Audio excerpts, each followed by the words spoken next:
Pemerintah Provinsi Nusa Tenggara Barat minta PLN tambah SPKLU dan longgarkan aturan.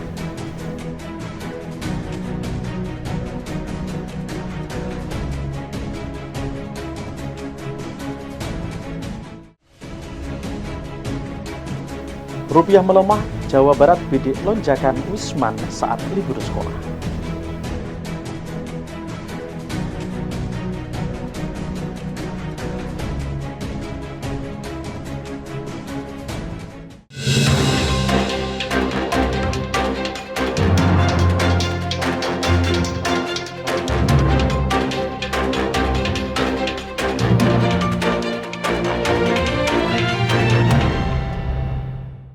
Halo Mitra TTV, beragam peristiwa yang terjadi di berbagai daerah di tanah air akan kami hadirkan dalam TA Petang kali ini, yang merupakan hasil kerjasama TA TV bersama kantor berita Antara.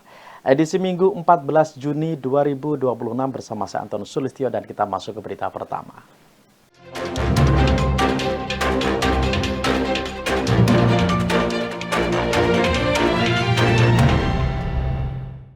Pemerintah Provinsi Nusa Tenggara Barat atau Pemprov NTB menggelar rapat koordinasi membahas soal perubahan regulasi perjalanan lintas pulau menggunakan kendaraan listrik atau electric vehicle atau EV. Pemprov NTB berharap pelonggaran pada syarat mitigasi resiko kendaraan listrik di penyeberangan kapal laut dan memperbanyak stasiun pengisian kendaraan listrik umum atau SPKLU. Pemerintah Provinsi Nusa Tenggara Barat NTB bersama PT PLN Persero Unit Induk Wilayah NTB menggelar rapat koordinasi untuk mendorong perubahan regulasi terkait aturan perjalanan lintas pulau menggunakan kendaraan listrik di Nusa Tenggara Barat Jumat 12 Juni. Rapat tersebut membahas soal aturan mitigasi risiko di kapal laut serta masih terbatasnya stasiun pengisian kendaraan listrik umum SPKLU. Khususnya di daerah tertentu menjadi kendala dalam mendukung efektivitas perjalanan kedinasan Pemprov NTB yang menggunakan kendaraan listrik. Kepala Dinas Energi dan Sumber Daya Mineral NTB Syamsuddin berharap adanya pelonggaran regulasi yang mengatur syarat 50% daya baterai pada kapal laut. Regulasi itu akan memperlonggar mobilisasi kendaraan lintas pulau ya. Karena kan kami kalau kita provinsi kan pasti ada agenda di Sumbawa kan tidak mungkin juga kita pakai ini kan, pakai mobil dinas kita kan. Nah, itu kita upayakan supaya memperlancar proses kita melakukan kegiatan-kegiatan itu kedinasan yang kita lakukan, terutama yang Pemprov ya. Yang lain mungkin ya, masyarakat juga sama pasti akan terganggu kan. Jadi akan dua hal kita akan bisa selesaikan, mempercepat proses, memberikan pemahaman. Di sisi lain, PLN Unit Induk Wilayah NTB mendukung penambahan SPKLU di beberapa titik. Hingga saat ini 51 unit SPKLU telah tersebar di NTB dengan rasio 1:4 kendaraan listrik. Sudah cukup naik ya, kemarin dari 38 ya, terus kemudian naik menjadi 51. Jadi lumayan banyak, luar biasa kan tingkat kenaikannya jumlah SPKLU yang ada di NTB. Untuk menyesuaikan yang daerah kita yang 2 pulau ini, bagaimana ya, untuk penyeberang? Pulau juga sudah ada, Pulau Sumbawa sudah ada, di Pulau Lombok juga sudah ada. Sri Heni menambahkan bahwa pihaknya juga membuka peluang bagi pihak swasta atau pelaku usaha untuk membuka gerai pengisian daya mandiri yang disewakan. Dari Mataram, Nusa Tenggara Barat, Kusnandar, kantor berita Antara mewartakan. Sementara itu, pemerintah Provinsi Jawa Barat memanfaatkan momentum pelemahan nilai tukar rupiah untuk membidik peningkatan kunjungan wisatawan mancanegara pada musim libur sekolah pertengahan 2026. Wisatawan dari Malaysia, Singapura, Timur Tengah hingga Eropa menjadi sasaran utama dengan tawaran wisata alam, budaya, gastronomi, dan transaction. Dinas Pariwisata dan Kebudayaan Jawa Barat menyiapkan berbagai destinasi dan layanan wisata untuk menyambut lonjakan kunjungan selama libur sekolah pertengahan tahun 2026. Selain wisatawan Nusantara, pemerintah membidik peningkatan kunjungan wisatawan mancanegara dengan memanfaatkan momentum pelemahan nilai tukar rupiah terhadap mata uang asing. Kepala Disparbud Jawa Barat, Indra Sofyan, di Bandung, Jumat 12 Juni, menyebut kondisi ini membuat biaya berwisata di Indonesia lebih kompetitif bagi turis asing, khususnya dari Malaysia dan Singapura yang masa libur sekolahnya bersamaan dengan Indonesia. Ada beberapa negara yang memang masa liburan sekolahnya sama dengan kita begitu ya. Nah tentunya yang terdekat misalnya Malaysia dan Singapura begitu ya. Itu diharapkan bisa lebih meningkat lagi dengan adanya WUS dan lain sebagainya. Itu berharap kita akan lebih ini lagi ya. Kemudian juga mungkin dari negara lain kayak Timur Tengah ya, menikmati musim panasnya di sini begitu, atau dari Eropa dan Australia, dan kita harapkan betul-betul bisa menikmatinya. Untuk menarik wisatawan asing, Jawa Barat menawarkan beragam produk wisata berbasis alam, budaya, gastronomi, hingga wisata tematik seperti wellness tourism atau kebugaran dan traincation. Wisata menggunakan kereta api menjadi salah satu unggulan yang tidak hanya berfungsi sebagai transportasi, tetapi juga bagian dari pengalaman berwisata itu sendiri. Disparbud Jabar berkoordinasi dengan pengelola hotel, restoran, taman rekreasi, serta pemerintah kabupaten dan kota untuk memastikan kesiapan destinasi selama musim liburan. Dari Bandung, Jawa Barat, Dian Hardiana, Kantor Berita Antara mewartakan. Pemerintah Kota Solo kolaborasi ekonomi dan bisnis dengan Xi'an Cina. Informasinya hadir sesaat lagi usai jeda. Berikut tetap bersama TA Petang.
Baik, terima kasih Anda masih bersama TA Petang Mitra TTV. Wakil Wali Kota Solo Astrid Widayani menerima kunjungan delegasi kota Xi'an Republik Rakyat Cina di Balai Tawangarum. Pertemuan tersebut untuk memperkuat kerjasama antara kota Solo dengan kota Xi'an di berbagai sektor strategis seperti budaya, pariwisata, kesehatan, hingga investasi dan pengembangan bisnis.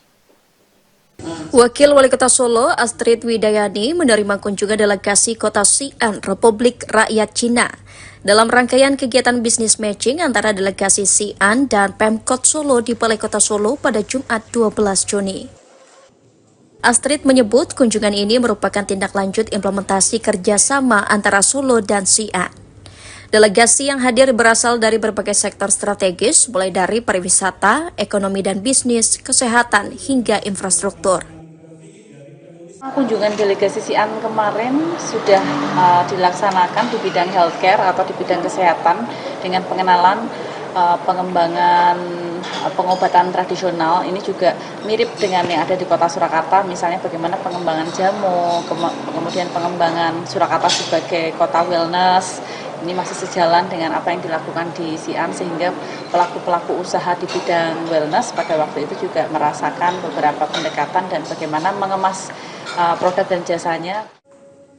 Sementara itu, Eksekutif Presiden of Xi'an, Senglu SME Innovation Federation menyebut, pertemuan ini berdasarkan rekomendasi pemerintah kota Xi'an untuk mendatangi kota Solo.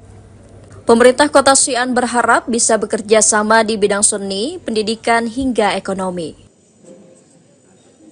我们今天的合作呢，就是从中国的西安出发，准备在中国西安跟印尼的苏罗建立友好城市的这个政策的推动下，我们可以进行一下文化、教育、艺术、医疗、文旅方面，贸易等等这方面的一些合作，尤其是推动文化教育方面，对我们西安跟苏罗两个历史古城有着非常重要的意义。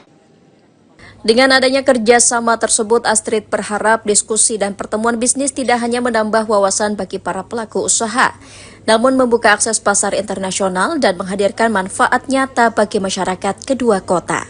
Dari Solo, Jawa Tengah, Denik Apriani, Kantor Berita Antara mewartakan. Wali Kota Yogyakarta Hasto Wardoyo menjajal perahu bermesin tempel di Sungai Winongo. Uji coba ini dilakukan untuk memastikan perahu dan mesin yang digunakan sesuai dengan kondisi sungai sebelum dioperasikan untuk patroli kebersihan sungai di wilayah Kota Yogyakarta.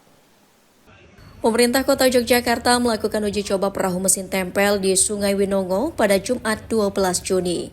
Uji coba ini menjadi langkah awal program patroli sungai untuk menjaga kelestarian dan kebersihan sungai yang membelah Kota Yogyakarta seperti Winongo, Code, dan Gajah Wong. Wali Kota Yogyakarta Hasto Wardoyo menyatakan mesin tempel yang digunakan dalam uji coba belum cocok dengan kondisi Sungai Winongo yang dangkal.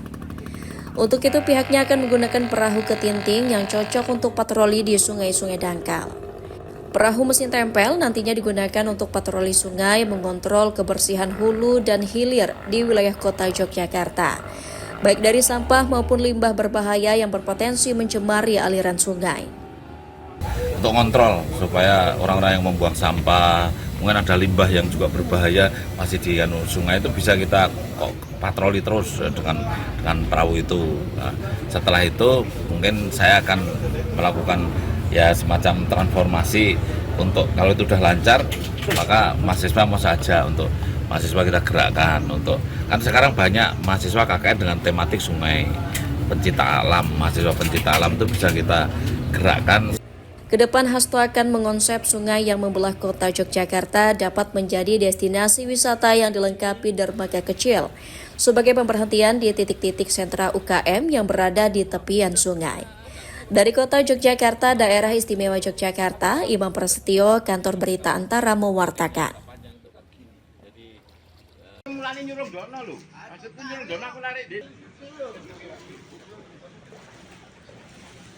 Dari Solo, ayam kampung legendaris kini hadir di Jakarta. Informasinya hadir sesaat lagi usai jeda berikut, tetap bersama TA Petang.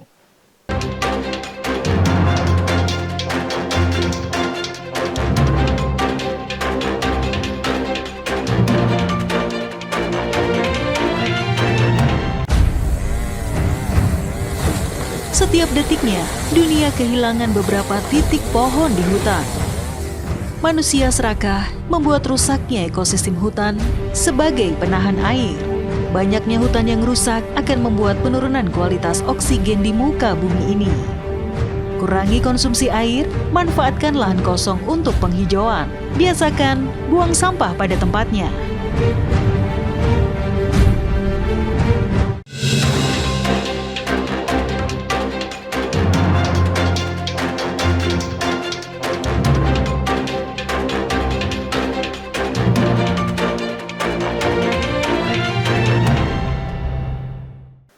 Terima kasih Anda masih bersama TA Petang Mitra TV. Kini Anda tidak perlu jauh-jauh ke Solo, Jawa Tengah untuk menikmati ayam goreng Kleco yang legendaris.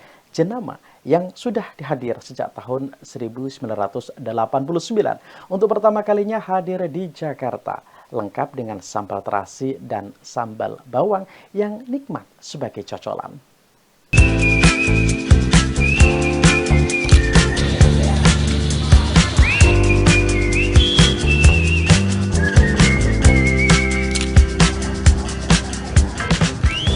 Hai pemirsa, sekarang saya sedang berada di Jalan Hasyim Asyari di Roxy, Jakarta Pusat. Sekarang kita mau nyobain ayam legendaris dari Solo yang udah ada di Jakarta.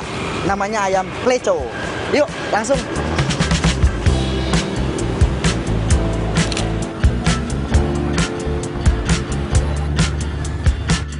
Ayam kampung ini adalah kuliner legendaris dari Solo yang sudah berdiri sejak tahun 1989. Ayam Kleco banyak dicintai oleh penikmat kuliner karena tekstur dagingnya khas, empuk, lembut, dan tentunya gurih. Restoran cabang Jakarta pertama kali dibuka pada awal Juni 2026 di daerah Roxy. Rasanya dijamin otentik karena ayamnya sama dengan yang disuguhkan di kota asalnya. Ayamnya juga dikirim langsung dari Solo, jadi kita nggak mengolah di sini gitu loh. Jadi ayam semua segala dari sana. Kecuali sambal itu kita diajarin deh di sana kan, kita bawa orang ke sana untuk gimana bahan-bahannya, terus ada rahasia-rahasia kecilnya gitu dikasih tahu. Tapi kalau sambal kan susah ya kalau misalnya dibawa, takutnya kurang fresh. Jadi memang kita buat di sini kalau sambal. Ada 2 jenis ayam goreng, yaitu ayam gurih dan ayam bacem, serta sate usus, tahu, dan tempe, juga telur gimbal yang crispy bagian luarnya. Sementara sambalnya ada 4 macam, yakni sambal terasi, sambal bawang minyak, dan sambal tempe.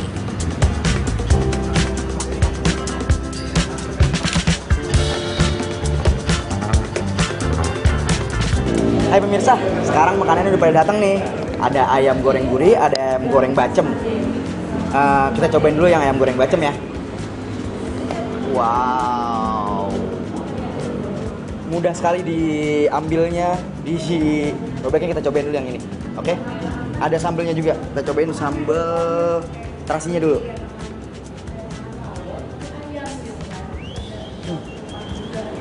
Enak banget pemirsa. Yang bacemnya ini rasanya lebih ke manis, gurih. Mungkin orang-orang yang suka manis lebih prefer ke ayam bacem yang ini. Kita makan lagi, coba yang lain. Nah, selanjutnya kita coba yang ini sih, coba. Ini katanya manis. Coba kita coba dulu ya. Coba dulu nih. Wah, mantap guys. Kita coba. Di sini sambelnya tuh ada 3, ada sambal terasi, ada sambal goreng bawang minyak, sama ada sambal goreng bawang yang nggak minyak. Ya kan? Kita coba dulu yang bawang minyak. Kita cocol guys.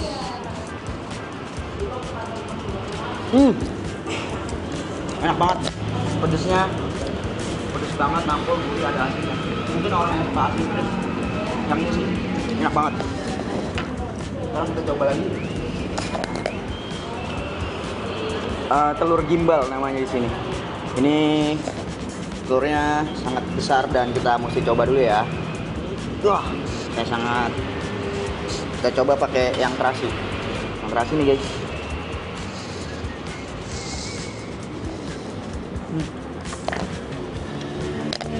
Top. Enak.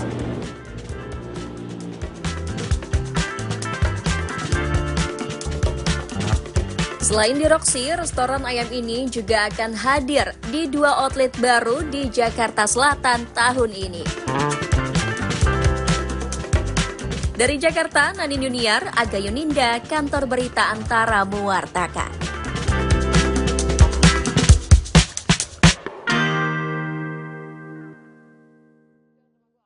Baik, informasi tersebut mengakhiri Tabatan kali ini dan jangan lupa saksikan siaran TV melalui channel digital 29 UHF Jogja dan 30 UHF Semarang. Sampai jumpa, TV mantap, masa kini dan tetap berbudaya.